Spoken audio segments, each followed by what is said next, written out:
Last Friday night, the power went out in my apartment complex, which in itself isn't that weird. Our building's wiring is about as reliable as a dial-up modem in a thunderstorm.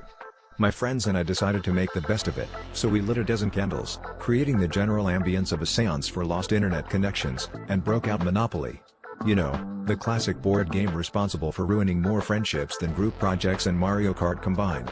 We divvied up the fake money and started arguing about who gets to be the top hat, which is standard operating procedure. About an hour in, things started getting weird. My friend Mike, who always takes Monopoly way too seriously, began insisting we use real-life landlord rules.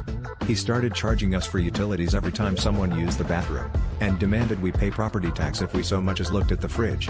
The game devolved into a full-blown economic crisis, with alliances, betrayals, and at least one attempted hostile takeover of Baltic Avenue.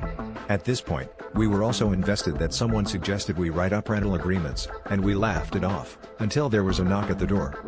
Standing in the hallway was my actual landlord, flashlight in hand and looking every bit like a man ready to scold us for candle wax strips on the carpet.